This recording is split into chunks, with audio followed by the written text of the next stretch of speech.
No designer working on a new plane would even consider that the aircraft might be in production for 30 years. Put simply, that does not happen. So, if that is the rule, there must be an exception.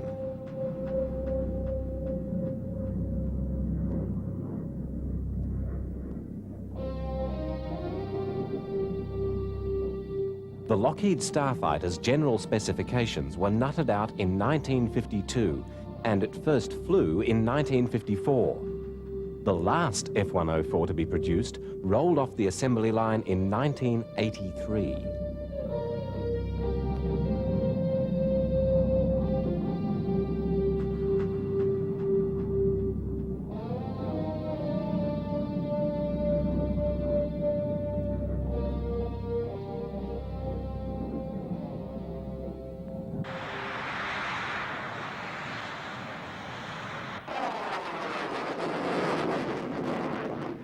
In the early 1950s, with the Korean War making new demands on US aircraft, the designers were confronted by a problem in the available engines. A new generation of engines was being developed, but these were still at very early stages, and the timetables for their availability were undetermined. Hence, the designers were uncertain whether to proceed with established, quite limited power plants, or wait for the new, lighter, and presumably more powerful projections. At Lockheed, the team led by Kelly Johnson, one of the best design groups in the world, was alternating between lightweight concepts built around the available jets or vastly heavier and more powerful designs based on projections of new engines. Johnson had joined the Lockheed company during the development of their Electra. He'd supervised some wind tunnel testing of the plane at the University of Michigan and had attracted the attention of Lockheed engineers with his constructive criticism of the plane. He was hired by the company, and it was his work on developing the Electra and the subsequent Hudson bomber into success stories that gave him a rapid rise.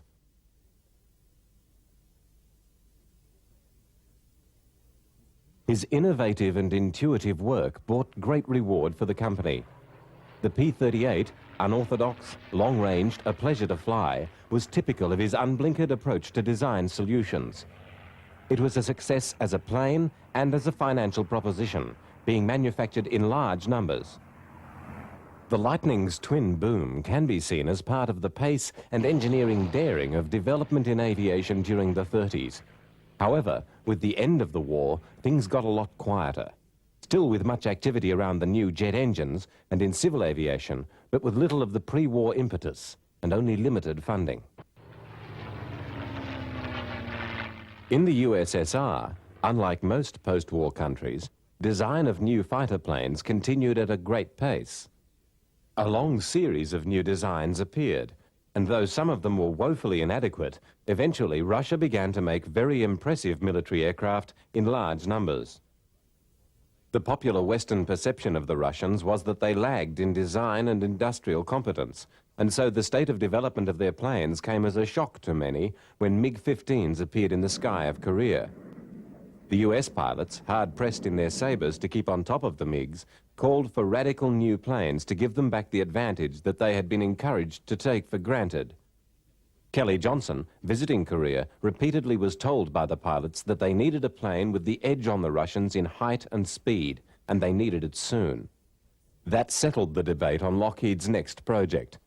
Seeing the need as being a plane that would go as high as possible, as fast as possible, he determined on a lightweight fighter. In a short time, he settled on what was to be the 104's most controversial design element, its extraordinarily small, thin wing. This was a departure from most contemporary thinking. In addition to its size, the wing also disregarded the highly swept shapes that had been adopted for supersonic flight. Wind tunnel testing began on hundreds of variations around the basic concept. Much of the testing was directed at proving the wing, because of the many doubts being expressed about it.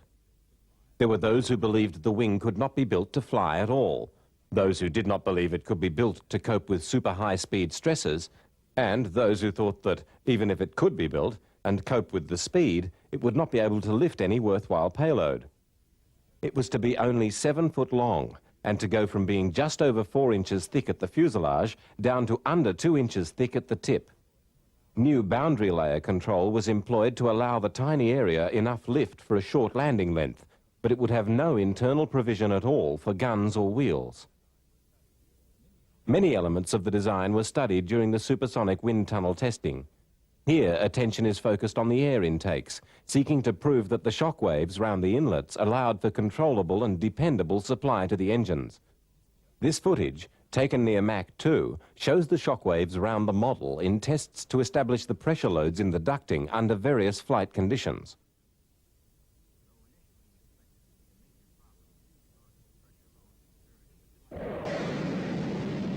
In addition to the wind tunnel testing of the 104, more unconventionally, the design was further tested as models bolted to 5-inch Army rockets and shot off over the desert. These tests reproduced fairly accurately the types of stresses that very high speeds and accelerations would exert on the wing at lower altitudes. Not only did they allow for testing of the shape of the wing, but also its construction. Though apparently eccentric, the rocket firings were a very valuable tool for the engineering team.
Tests on the tail were also conducted.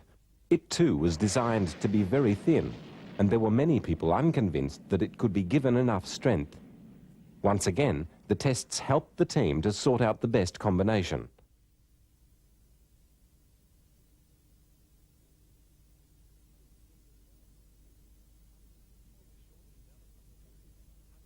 In a short development period, hundreds of models were built as the basic elements were shuffled. Generally, little or nothing was added to the original plane. And with the F-104's appearance settled, a contract was issued for 2 planes to be built.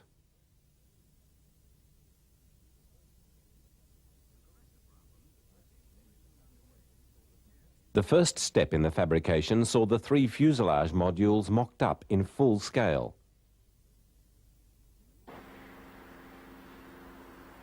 Simultaneously, the jigs to cradle the whole planes were built.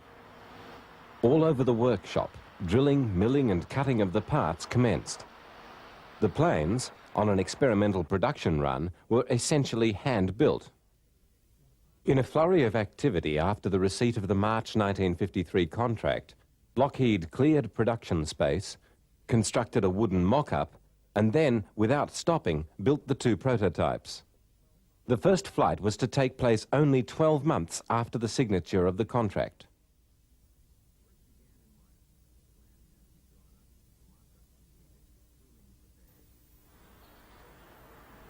The achievement in that 12 months is astonishing. This was not a design that had been simmering away on the back burner for a long time. It had come into existence in late 1952.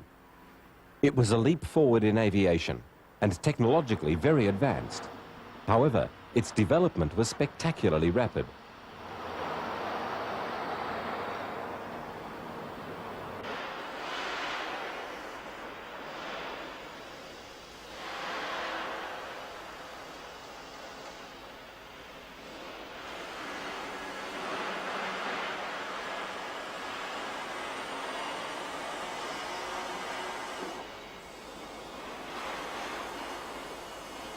The controversial wings were not made to go through the fuselage, as with most of the fighters of the day. They were bolted to the side with heavy-duty precision-forged aluminium fittings that tied into the wing skins. What Johnson had designed was very straightforward in some ways. Asked for a plane that could fly higher and faster than the MiGs, he'd produced a manned missile. With its undercarriage retracting into the fuselage in a fairly complicated way, even this had to be subjected to more than the usual testing. The Air Force had had no legal document calling for submission of a design anything like the 104. And without the prestige of Lockheed and Kelly-Johnson, they may have simply rejected it. However, given the claims of expected performance, finding the concept logical and exciting, and with no other way to really assess the idea, they had issued the March 1953 contract.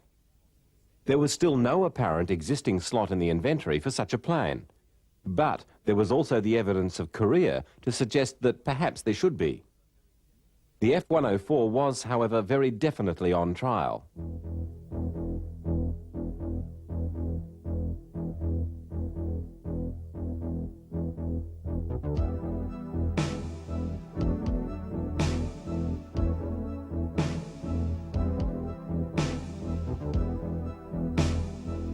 The construction of the plane went ahead rapidly, with the major sub-assemblies coming together and vibration testing at Lockheed's plant.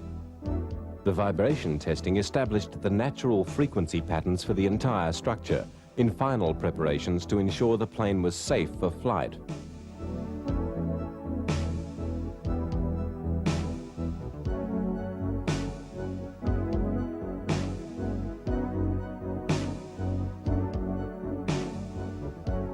The F-104 prototype left the Lockheed plant in the early morning of February the 25th, 1954, amid tight security, and was transported to Edwards Air Force Base.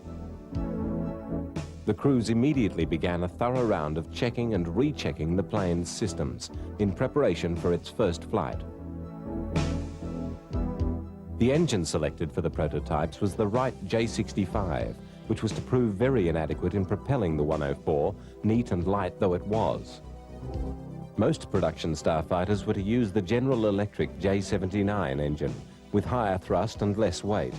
It was this engine that was to send the 104 beyond twice the speed of sound. With the first flight a few days off, the rapid tempo of testing continued, with the engine being run up and finally prepared.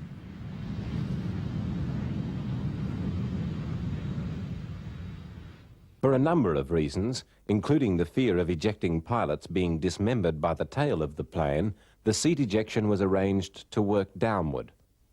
While obviously of no use at low levels, this system allowed for a simplified layout in the cockpit and the arrangement of the canopy and the seat itself. Because of the danger of impacting pilots straight into the ground, later starfighters used conventional ejection seats, firing upward. Although the test pilot Tony Levere had made a skip-off during taxi trials on the 28th of February, on March the 4th, 1954, the 104 was rolled out for its first official flight.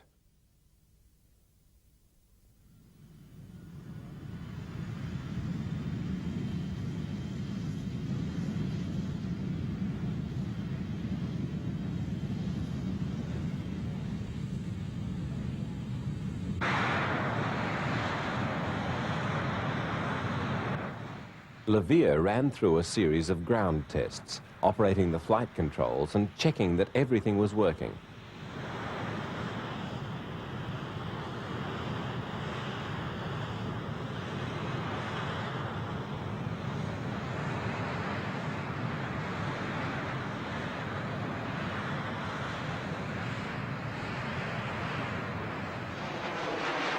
Satisfied that all was well, he then started down the runway and lifted the 104 into the air for the first time.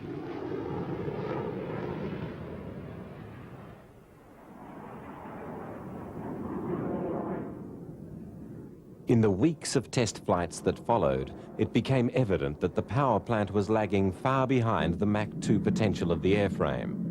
But the Lockheed concept of the lightweight fighter was conclusively proved.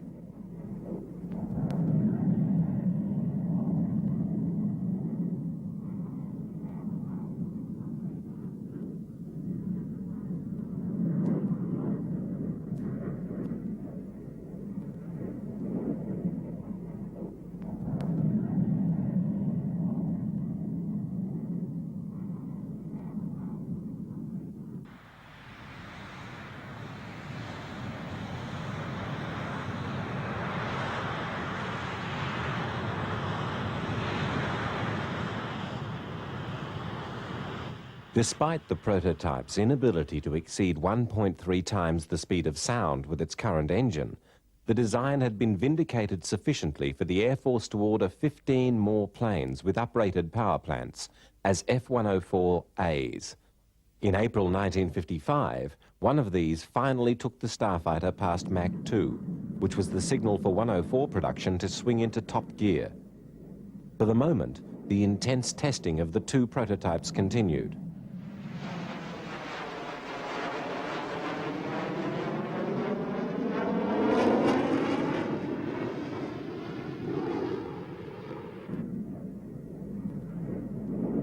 The prototypes, seen here flying together, were both to be lost in accidents during the test period, which was long and troubled. There were many incidents where bugs in the plane's engine or its other equipment were encountered, often in situations that were either potentially or actually very dangerous.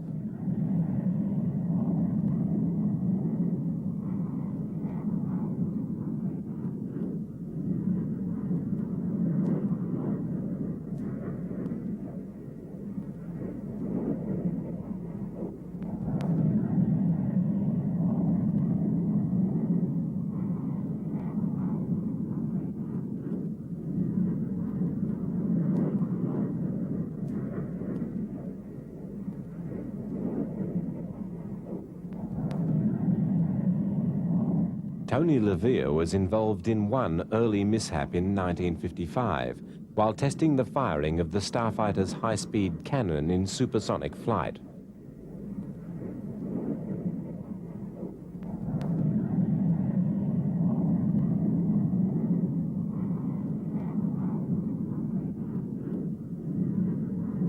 After a trouble-free first firing, Levere started the plane on another run, ready to fire the gun again. This time, something went dreadfully wrong, and the plane lost all engine power. Levere found himself having to make some very quick decisions. He was about 40 miles from base, but high enough theoretically to be able to glide back to land. This is what he set out to do, knowing that he still had a margin to eject from the plane, but also knowing that very soon he would have to commit himself to the landing as he passed below the safe limits for the ejection seat.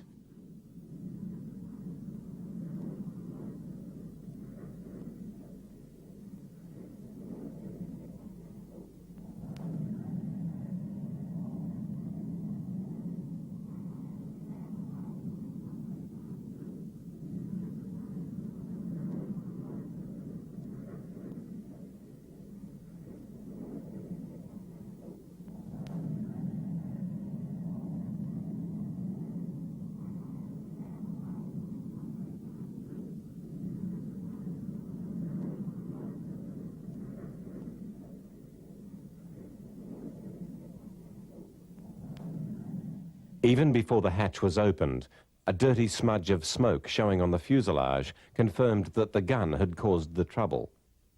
Behind the gun, in the gun compartment, was a hole blown into the plane when a cartridge had ejected backward through the gun baseplate. Relieved that the malfunction was in the gun and not in the airframe, the engineers fixed the plane and the tests went on. The repaired prototype, number 787, went back to the gun testing, but 4 months later there was to be a recurrence of problems with the cannon.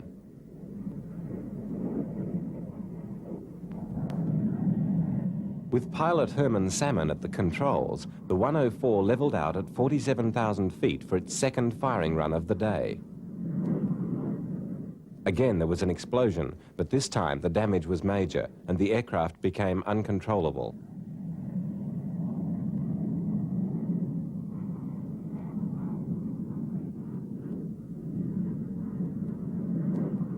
At 20,000 feet, the pilot ejected from the crippled plane.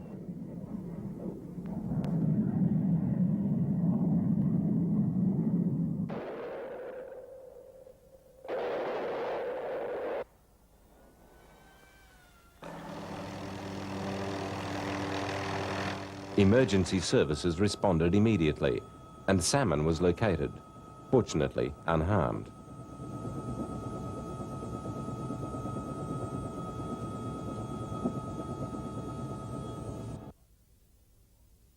The Starfighter was a total loss, the first of many F-104s to be written off in crashes.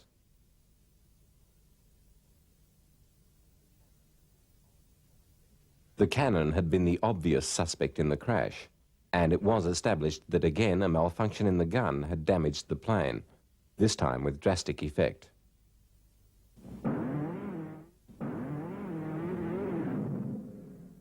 The Starfighter's gun was the Vulcan M61 cannon. 6 foot long and 300 pounds in weight, it was, at the time, claimed to be the fastest firing gun of its type in the world. It could fire 6,000 20mm cannon shells in a minute.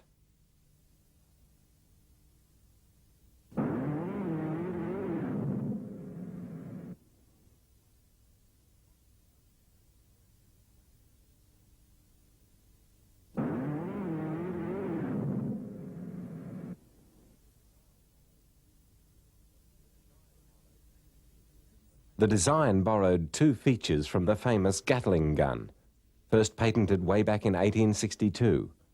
Both had a rotating cluster of barrels and both were externally driven. Rigidly clamped together, the 6 barrels gave each other support and the installation did not have the whip of a single barrel. In addition, the arrangement centralized the recoil of the gun. In contrast to the hand-cranked Civil War Gatling guns, the M61 was driven with electric power from the plane. This did away with any need to attempt to trap and use the exhaust of the gun firing, which meant that the installation was less susceptible to corrosion or fouling. Each round was fired independently, eliminating the erratic recoil of multi-gun and gas-reloaded options. At the time, the M61 was a new weapon, and the troubles that it caused in the early days of the 104 must be accepted as part of the teething that can be expected with any piece of advanced equipment.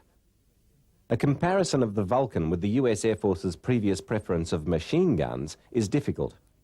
In hitting power, range, speed of fire, the effects of the plane on the gun's action, indeed all measures of effectiveness, the Vulcan has such a wide margin of superiority as to render such an evaluation meaningless, even with consideration of multiple machine gun installations.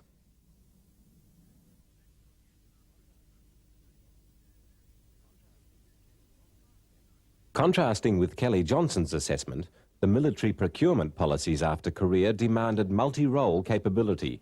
So, despite the origins of the design as a single-function specialized fighter, provision was developed for the F-104 to carry a mix of weapons. Though the Starfighter's superlative performance was appreciated in the USAF, it was not seen as sufficient justification for the project, and Lockheed was forced to develop some unlikely attachments for the plane in trying to convince the Air Force to stay with the project. Among these was this trapeze installation to allow the carriage and delivery of the Genie nuclear rocket.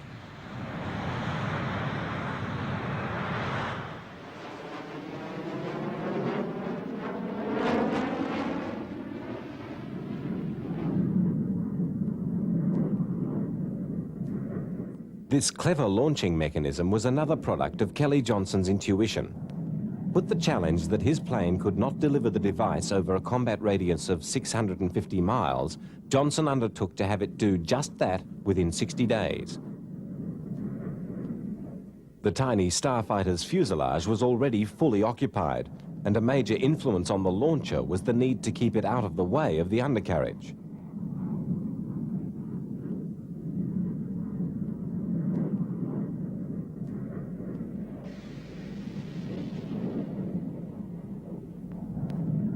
With little fuss, the 104 demonstrated successful firings of the Genie at 56,000 feet at above 1.7 times the speed of sound. But the ability of the design to respond to such a challenge was to serve it little good in the Air Force's eventual assessment.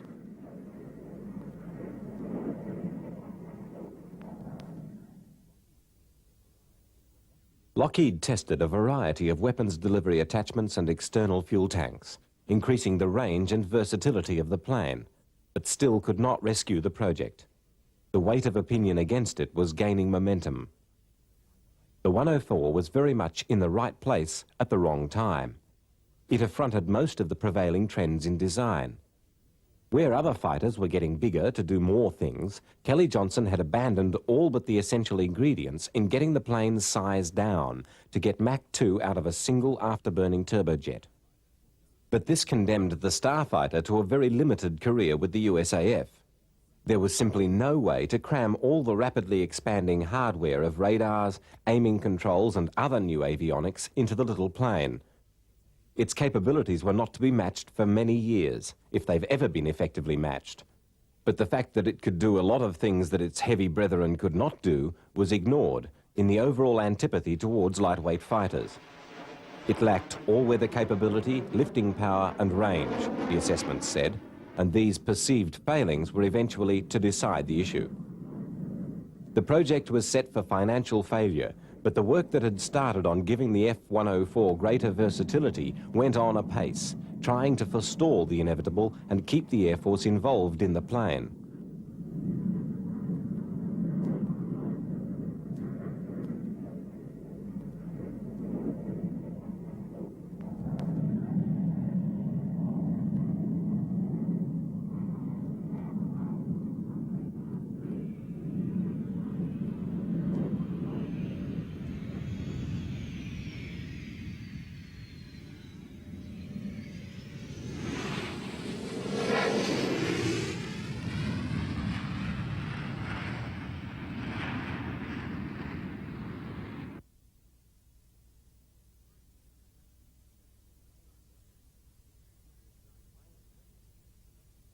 The plane's weapons capability included standard systems like the Sidewinder air-to-air missile. There was no question that it was an effective firing platform. The little plane revelled in the air superiority role it had been built for and was, stiletto-like, lethal.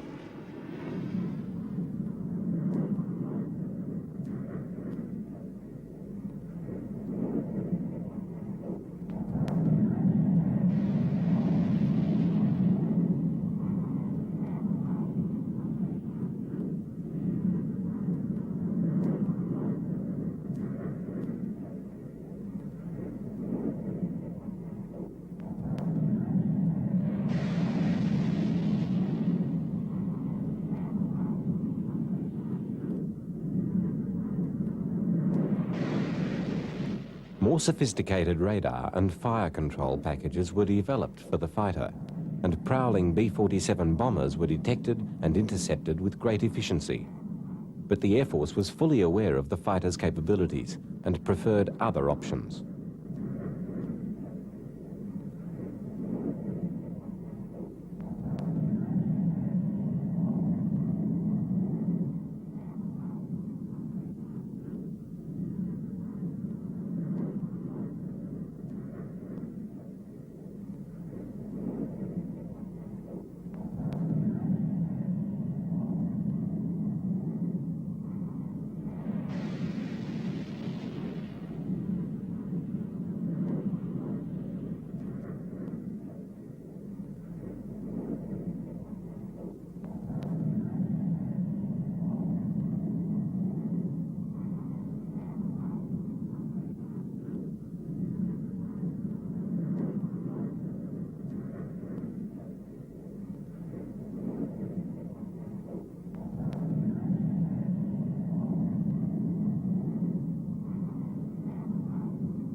From the start, the Air Force attitude had been guarded.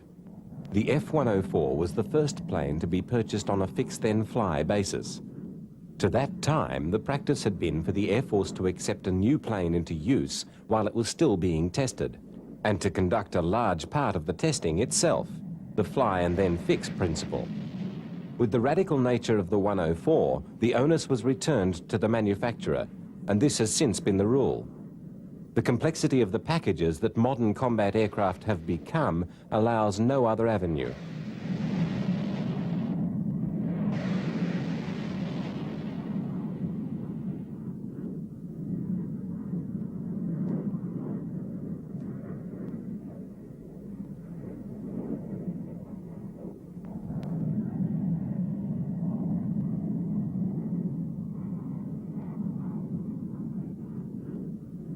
As the prospect of large USAF orders faded, another market was quietly revealing itself in Europe.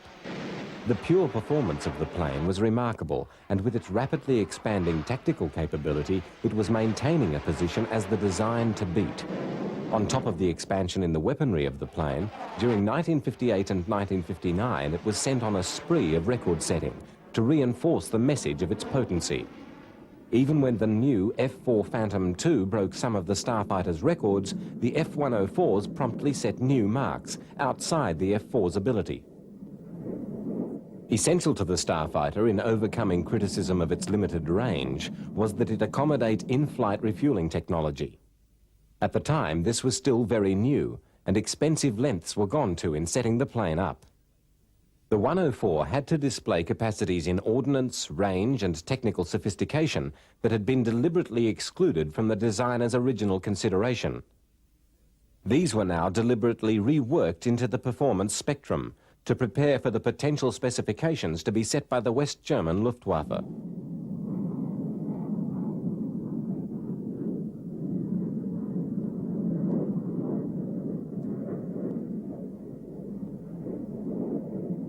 To be able to sell the planes in large numbers still required overcoming the same problems that the USAF had set. It had to be developed into a multi-role all-weather strike aircraft.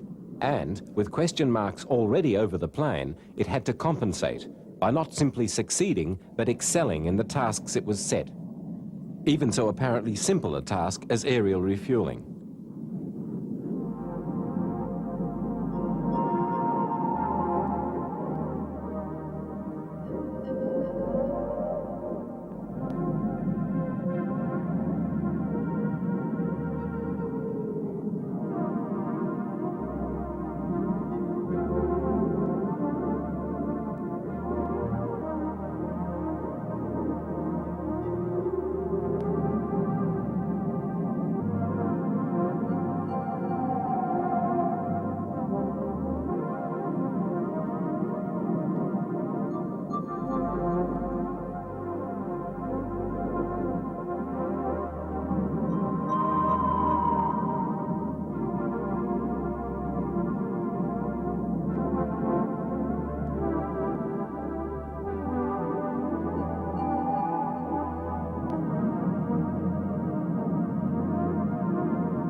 The German order was becoming so important as to require all sorts of unlikely capacities from the plane, including barrier landing strength, the Luftwaffe being concerned to be able to deploy planes away from bases in the event of conflict.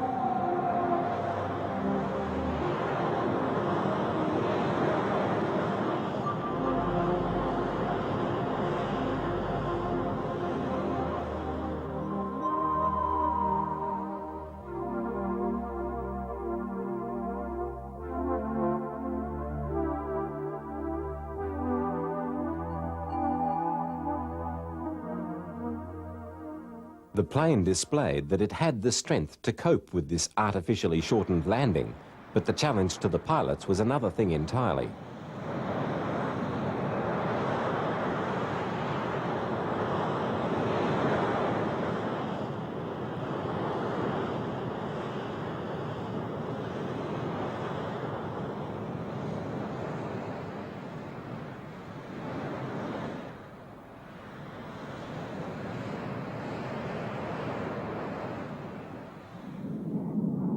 In the long term, there were to be few performance targets set for the F-104 that it could not cope with.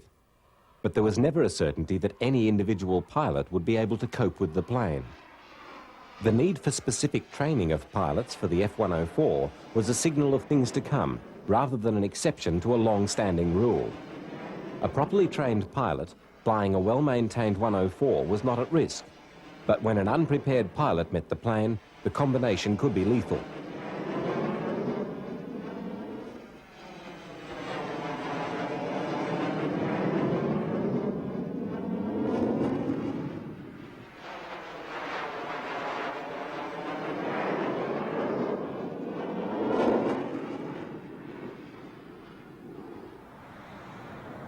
The Starfighter's survival had become dependent upon sales in overseas markets, and the development of the plane became determined by the specified and perceived needs of the NATO clients. If Germany needed short takeoff and landing, then Lockheed would show successful crash barrier landings and zero-length launch capability. Here, on the first occasion that such technology was tested, the truck-mounted rocket-propelled launch system is demonstrated with an F-84. First unmanned and then with a pilot, the launches were executed satisfactorily.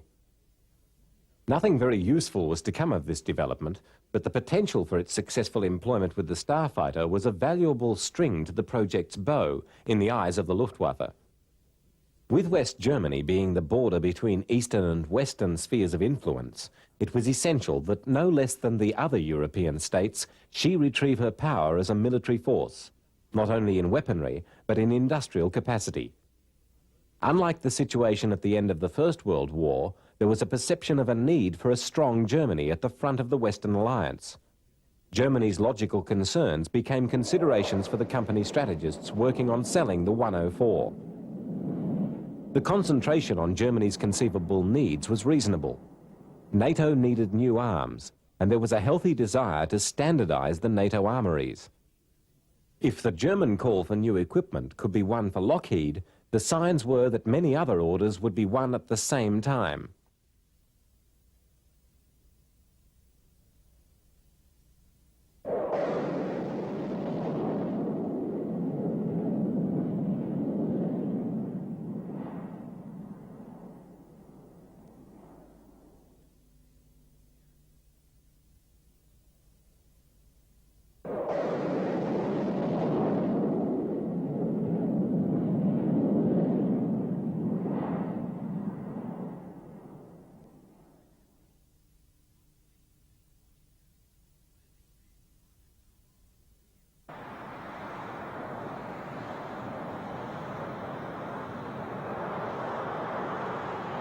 The nearest the Starfighter was to get to a regular use of rocket-assisted takeoffs was with the specially built 104Ns, which employed rocket firings in exposing potential astronauts to operating hydrogen peroxide thrust controls in the thin air over 100,000 feet.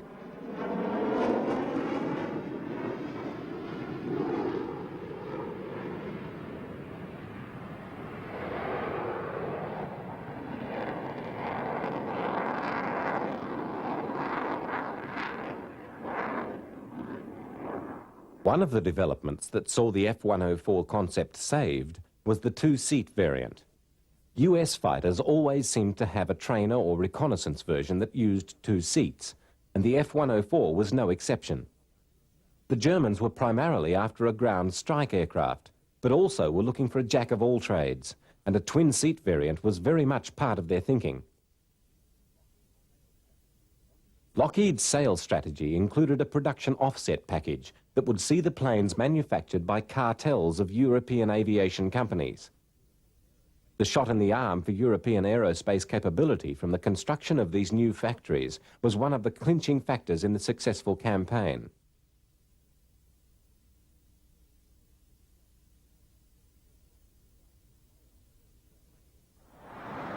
The plane itself performed very well. In the fly-offs, its edge over the other entrance was clear, to the point of almost being a walkover. The competition for the contract was serious, and some of the competitors were very able aeroplanes, particularly the British Lightning. But it would appear to have been sabotaged by political considerations, and by the time that the contract was decided, the 104 had proved itself the outstanding aircraft in the competition.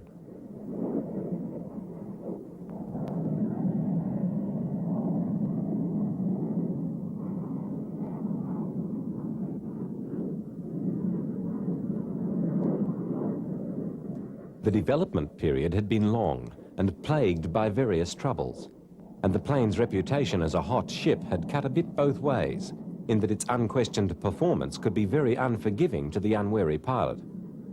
There were constraints on what a pilot could get away with in his 104.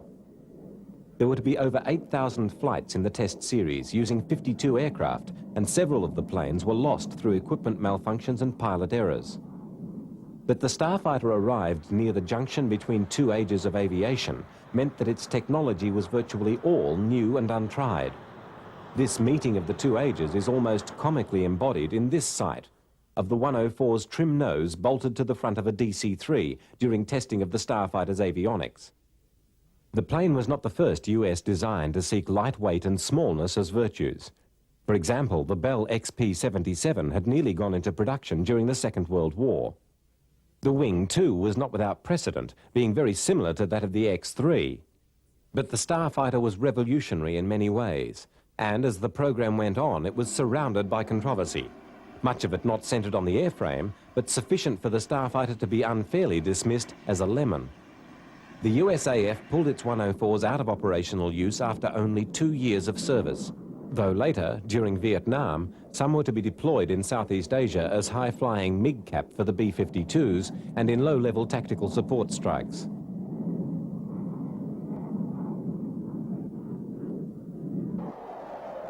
The Russians had also learnt lessons from Korea and the experience there of their redoubtable MiG-15s, and had developed the MiG-17. Where the Starfighter sacrificed almost all in the quest for speed and climb, the USSR developed a radically different requirement, issued in 1953. This was for a short-range interception fighter. High performance was stipulated, especially in speed, climb rate, and rate of turn.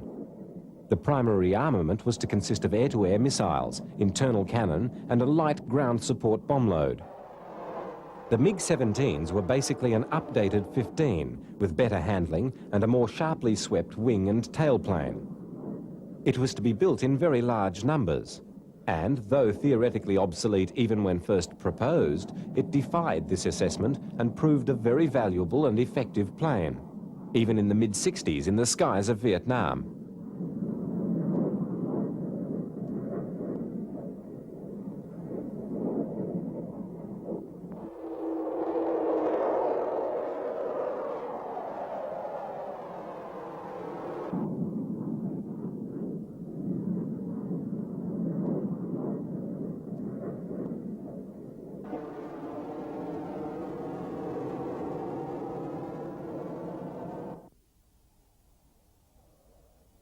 US thinking was totally different.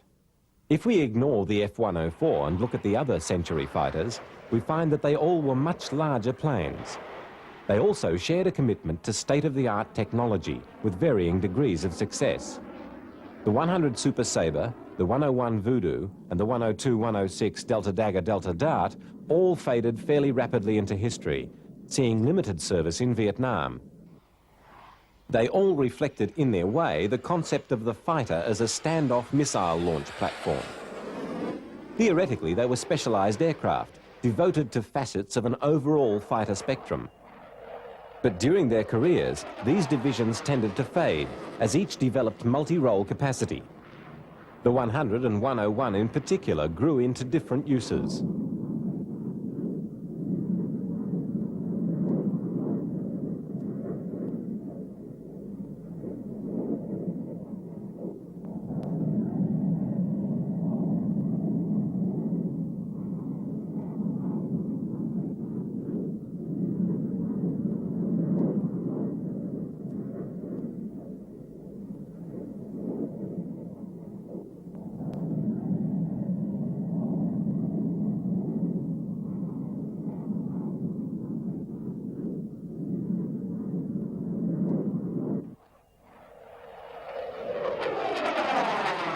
It is doubtful that any of the other planes in the Century series could have coped with the Starfighter as an opponent.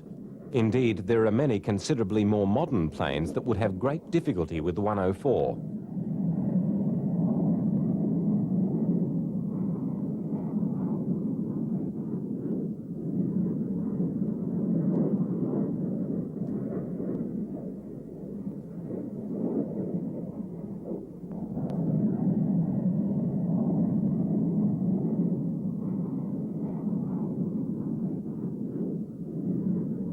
The overseas sales program with the Starfighter not only rescued the project from the brink of financial disaster, but made it into an outstanding success for the company.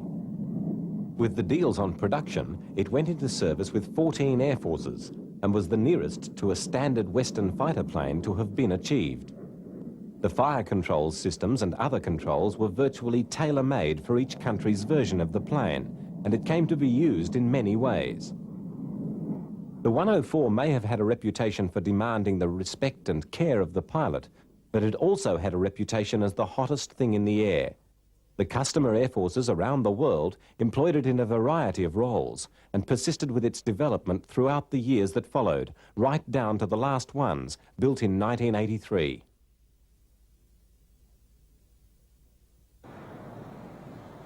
As presumably everybody knows, the Germans, whose order had been so critical, initially had a fairly miserable time with the plane, losing over 200 of them in accidents.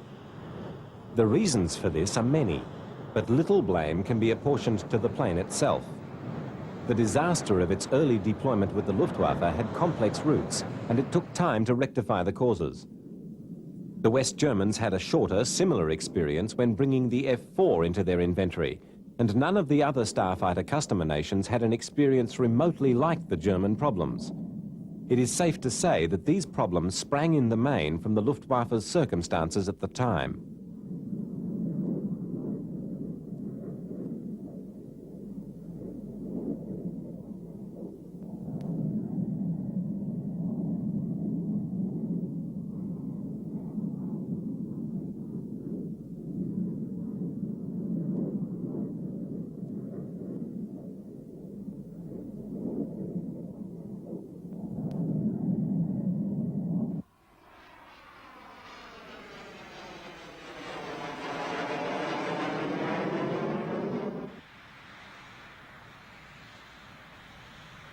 Lockheed maintained its own private Starfighter as a promotional device, flying almost constantly round the world in search of orders, and in later PR efforts to try to rescue the plane from the snowballing bad publicity that was attaching to it and turning it into possibly the most controversial aircraft of all time.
It was in this plane that Jackie Cochran, the hero of the 30s Bendix races and the Second World War WASPs, the women ferry pilots, became the first female Western pilot to break the speed of sound.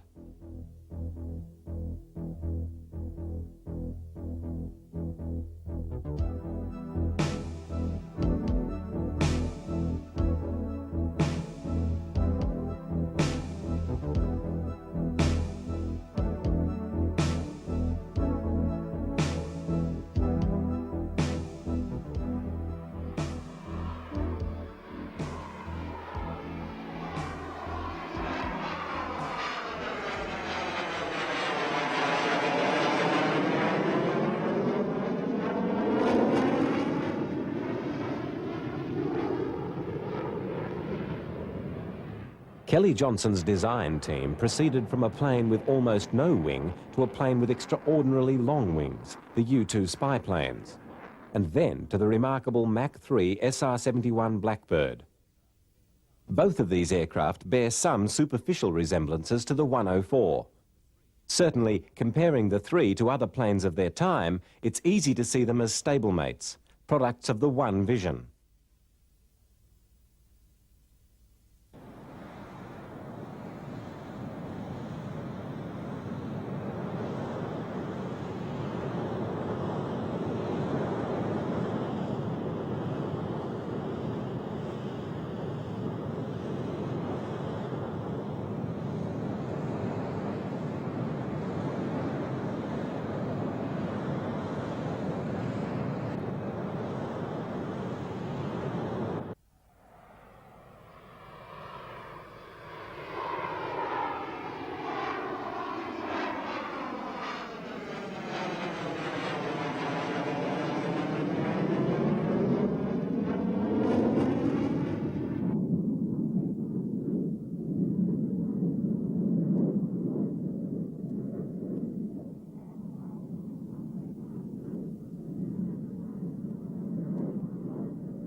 The man behind these planes, Kelly Johnson, retired, universally respected as one of the giants of aviation. His designs over his long career having constantly been at the cutting edge of their time, and some far ahead of their time. The 104, redesigned with bigger wings and greater maneuverability as the Lancer, was put forward in the fighter competition that saw the F-15 come into mass production. The proposal would appear to have not been taken very seriously, and no Lancers were built. Johnson maintained that the Lancer would have run rings around the F-15, and there is a considerable body of opinion that agrees with him, that even suggests that, in an aerial combat, the Starfighter itself might give the F-15 trouble. The problems of the 104, right from the unavailability of powerful enough engines for the prototypes, and then the unreliability of the J-79 when it did become available, had continued throughout its early career.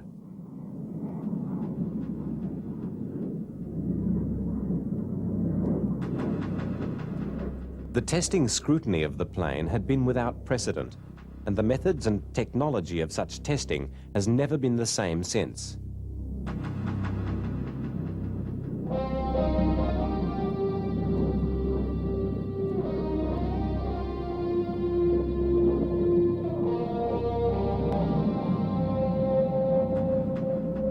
The development phase had seen some major troubles, like the problem of pitch-up, overcome in a test process that refined the ideas relentlessly and polished the plane into a powerful and reliable, though still eager, skittish and restive weapon.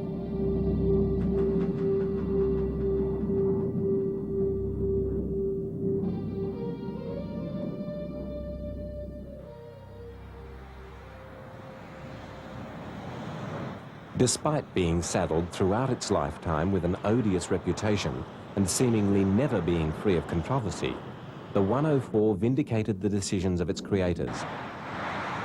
In its long career, it has carved its own very special place in the story of aviation.